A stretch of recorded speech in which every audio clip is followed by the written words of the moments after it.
It's crazy to sit back and think about what has happened. We wouldn't have a lot of the things we have without the community. All the people up here on the lake that have given their time and their effort. It got to a point where everything started to snowball and just get bigger and bigger. Things just continued to fall into place. For this to happen in our backyard is very unique. The intent of the movie is to kind of celebrate the community and celebrate the lake. There's just a generosity of spirit about this movie that's really unusual. Without the help of all the community, we would not be here. There's no question in my mind, this is their project now. It became their project a long time ago. Life Out Loud Films has a very unique model of filmmaking. It's a process that's rooted in collaboration and creates win-win opportunities through each of our partnerships. This is the process that we used to make Lake Effects.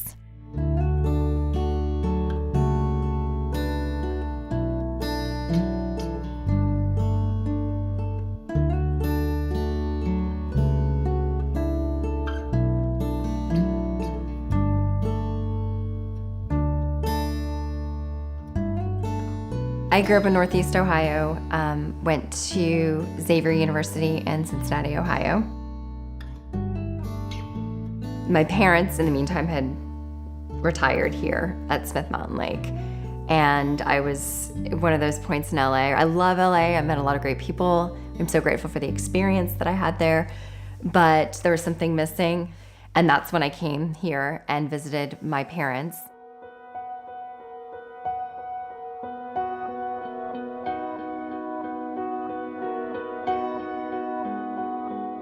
She went out on a walk and this inspiration hit her. She said that she had had kind of an epiphany visiting her parents at the lake. I remember it being very still and not being able to hear anything. And I've been in LA, I've been in airports, I've been traveling between 3 cities. And so I really honestly think it's my environment forced me to be still. And the serenity and the beauty of the lake had given her a kind of clarity of mind. All of a sudden it just all clicked. It was very clear what I was supposed to be doing. And that kind of led me to Lake Effects. Lake Effects is the story of a family that has a central dynamic figure removed from it. We are here today to celebrate alive, to pay our final respects to our friend, our husband, our father, Ray Tisdale. All of those people who are in that family have to look at each other and at themselves in a new light without looking now through the prism of that very central dynamic figure.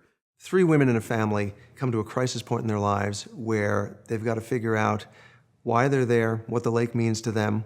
One sister, Sarah, has gone off to LA to law school and stage. She's now a high-powered corporate attorney. Has left home because of falling out with her father, and the film starts pretty much when her father passes away and she has to go back to Virginia for the funeral. The other sister, Lily, who everybody thought was going to be the one to go away, she's now still living with her parents, teaching middle school art, and she's feeling kind of lost, and what did my life turn into? Definitely the role of Lily is something that I found to be very multifaceted. Ultimately, it's about reflecting on who you are, where you are, and what matters in life.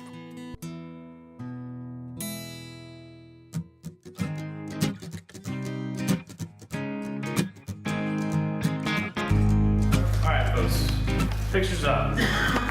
Wide on separate picture, please. Wide on separate picture. Roll sound. We asked for writing samples of every writer, and then we also asked for a treatment. And then I had a group of people, not me, because I didn't want to make the decision, to hire the best writer. And she and Mike took a look at some other stuff that I had written, and I got the assignment to write the project. And the story just started to take shape kind of in our heads of what kind of detail it ought to include. He began to pen the script, and from there it developed, and she advised him on specifics such as how many steps there are going from the dock to the Tisdale home. One of the things that Sarah Elizabeth was very clear about from the outset was that she wanted the lake itself to be a character in the film.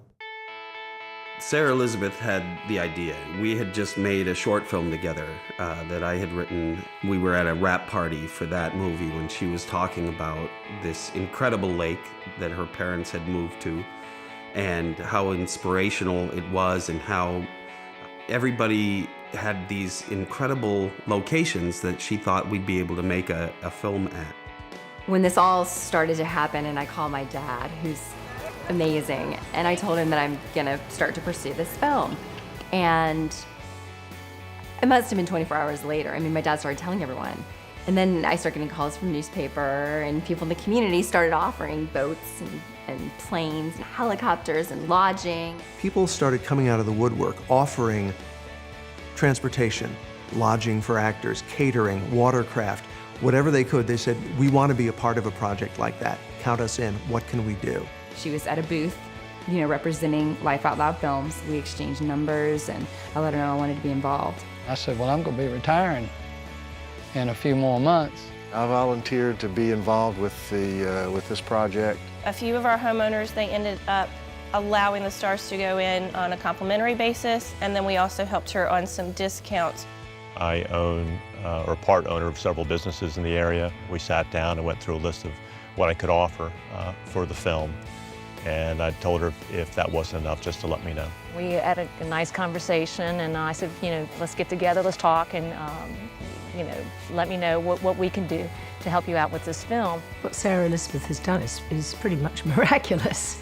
I know because we produce movies. I know how hard it is to raise funds to make a movie and to really get a great script and to be able to pull it off for the kind of price that she's doing. I mean, that only comes out of the open-hearted, you know, goodness of the community. Okay, roll sound. And catch some light. Sound is speeding. Camera. Speed. Marker. Action. I got this phone call from Sarah Elizabeth Timmons one day, totally out of the blue. And it was something like, hi, Mr. Wilner, my name's Sarah Elizabeth Timmons. And you don't know me, but I'm down at the lake and I'm filming a movie and so on and so forth. And I'd love to chat with you about the movie and investment opportunities and so on and so forth.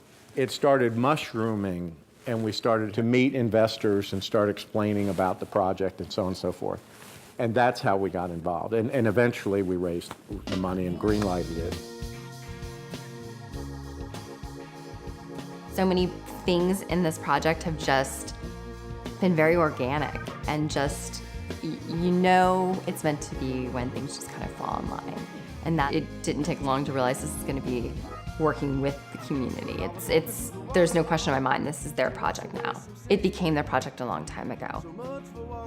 We had a lot of sponsors, and one of them was, you know, in the movie, there's a wine festival, so we wanted to make sure that we could showcase a particular winery of Virginia. And so Keswick Winery stepped up to the plate and really helped us out, not just in the making of the movie, but every time we had a social event. Most of our meals were all donated locally by companies such as Ito Grill and Sushi, Mangoes, Shaw's Catering, Small Plates, To Go's Catering. It was amazing. It started out with serving meals, and we agreed to feed 400, which we did. It was very important to us that we use local bands in doing the music for the film as well. Diamondback and Barefoot West both are featured in the film and have songs throughout. And on top of that, Dragonfly did a cover of Smoke on the Water for us. We needed cars, and Bruce Farrell, who owns Berglund Chevrolet, is a friend of mine, and he said, how can we help? And then we needed RVs, and Bruce said, well, we don't have RVs, but there's that Campers World up there by Gander Mountain, by the interstate. Bernard's Landing housed all of the cast, and then the 4-H Center was where the crew stayed. All of these people in the community are stepping forward just to help. And in that moment, I really realized that this project wasn't going to be about making a film here as a location and then getting up and leave. Sarah Elizabeth approached me and said, we'd like for you to be our transportation coordinator for the film. And I said, I'm not going to fool myself. That's probably going to entail quite a bit, but I'm a retired guy. I got nothing better to do. I'm just purely interested in the filmmaking process, and so it's an opportunity for me, so I'll stick with you through the whole thing. and do my best. I'm a professional artist from Roanoke, Virginia, but I also have a place at Smith Mountain, spend a lot of time here sailing and just chilling out. She approached me to become the artist to do the paintings for Lily. Lily's progression, literally Lily's beginnings, her middle, and the final painting when she knows what she's doing. So it was sort of a fascinating project and a lot of fun to be involved with. They needed somebody taken to the airport or picked up from the airport or, you know, anything that I had to do to pick up people. Jane Seymour was probably one of the nicest people I'd ever met, one of that I drove. And I thought she was a fabulous lady. It's finished. There was never any intent on setting out to have, 11 named talent of such caliber attached to a film of this size. We got extremely lucky, but that also came with the fact that we had done so much work on the script. The attachment of named talent, bringing those people in, was really the amazing work of Eric Arvold, who, surprisingly enough, spent 9 years in Chicago, another 9 years in LA, and now lives in Charlottesville, Virginia. So it's so neat to work with a casting director that's local. It was a huge endeavor with 37 characters and multiple locations, as well as the producers' wish to have actors of name value in several of the roles. I mean, I think that Mike and I were both in shock going into auditions in LA, going, flipping through these pages going, wait, who's coming in? They're coming in? Oh my goodness. Jean? Rapture Real Estate. Who left this? We'll have dozens of the best Virginia vintages on tap. I'm kidding. I'm work for the Marine Patrol.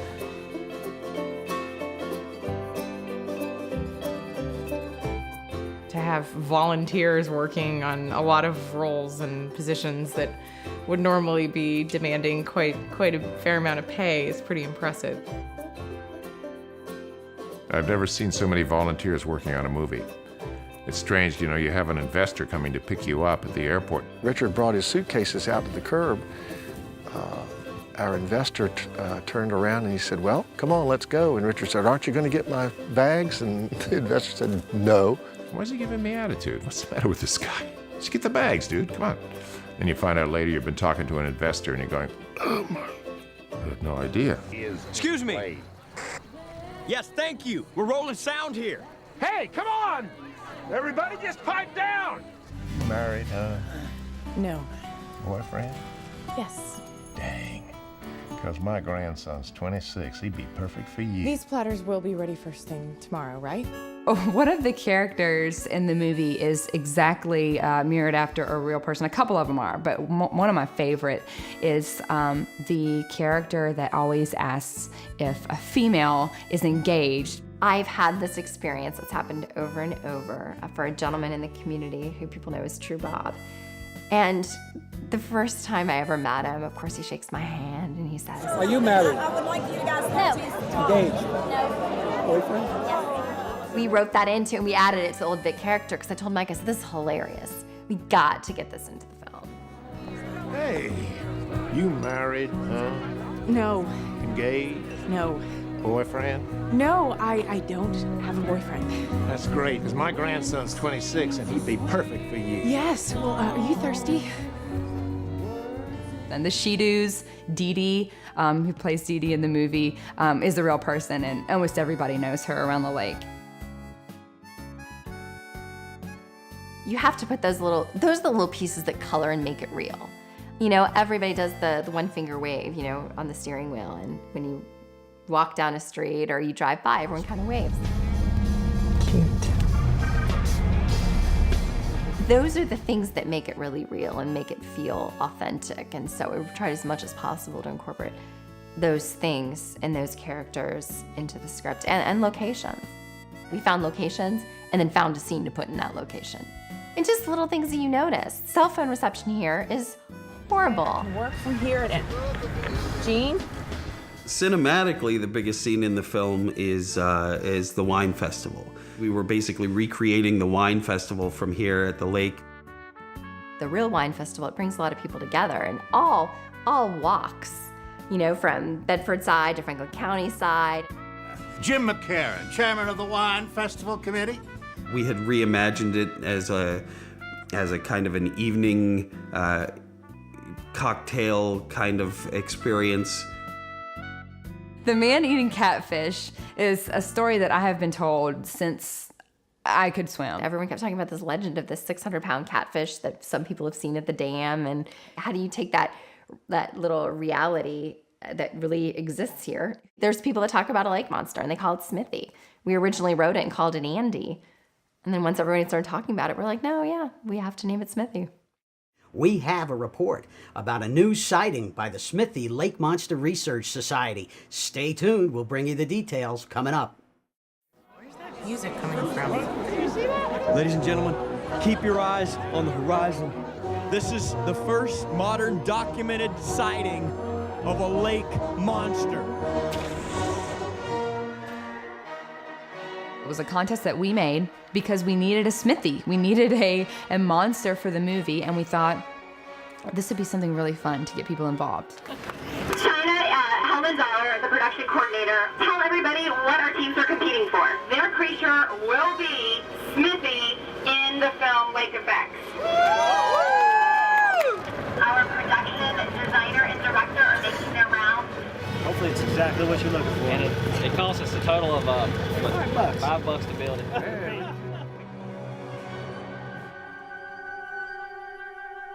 We've been sitting here talking about how we can integrate all of these monsters into different scenes. Every one of them has a way to be fit into this film, and we thank you all so much for helping make this such a special project. Thank you.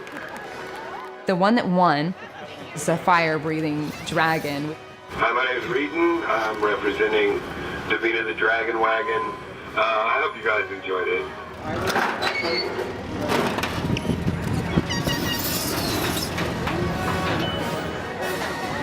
Bring it back around. Let's get the heck out of here. I can't. Are you trying to make a mockery of Mark Futterman? I would never think of doing that.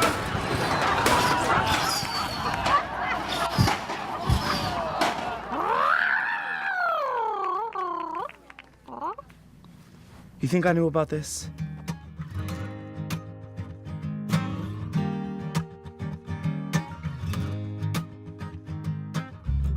The opportunity to have a movie shot in your backyard that has the potential to be shown all over America and elsewhere really could pay dividends for many, many, many years to come. I think this film is here because there was supposed to be opportunity. With films like this here, if someone is a PA and they're interested in working on set, or an intern, they learn hands-on. You have to have working professional productions in order to train crew.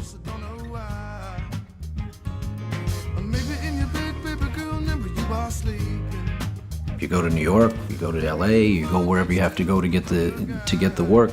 I think it must be a great feeling for local people local actors to be able to be involved in a project. Well, I think it's really special. You know, I have a couple of friends at home in Richmond who are involved in the industry, and they're always lamenting the fact that there aren't more projects being made in this state. Everything, community, family, the lake. A project like this, gosh, it introduced me to a lot of local people that I didn't know before, and have now become really close friends, you know.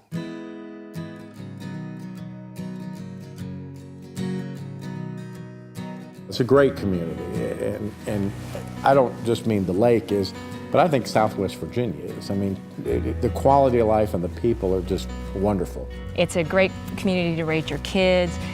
It's a fun place. You know, you just want to tell everybody. The lake itself is so beautiful. What other sites? Oh, I have not gone, and this is one place that I really wanted to go. For the record, I wanted to go the whole time to the Dudley Mart.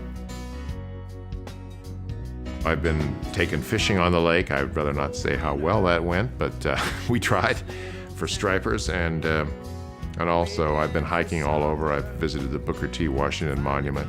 You know, everyone you talk to who's come up here, and whether they're young or retired, everyone has this interesting calmness about them up here.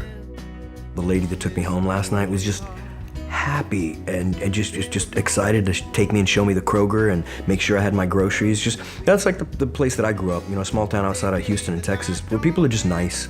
The people are very special here. There's a wonderful generosity of spirit.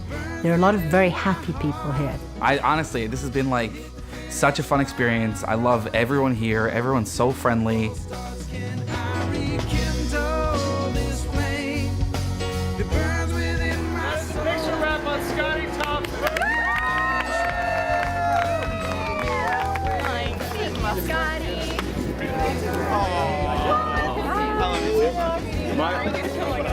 Like the character, I live in LA and am back here in Virginia, and I think that's that experience for Sarah Elizabeth seems to be what inspired the story, and so it's just, you know, really special to me to be able to portray that sort of character. And that is a wrap on Lake Effects, everyone. Oh my God. The lake, for me, offered me a reflection. It forced me to look within. All things, you know, are not as they might be initially perceived. It's rare that people look a little deeper, and I think that this movie and all the female roles in it have more complexity than just one dimension.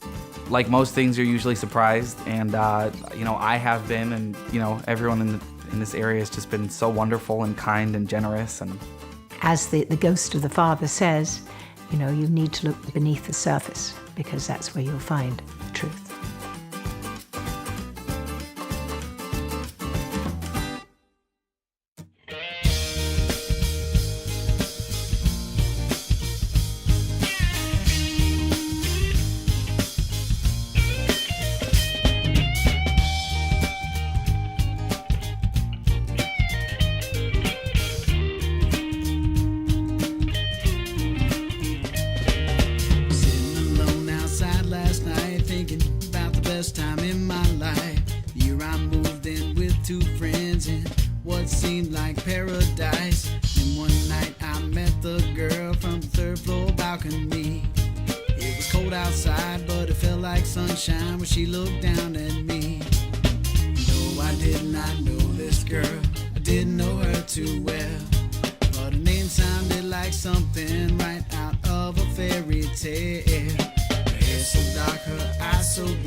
Can't explain the way she shook. I'm talking about the way she shook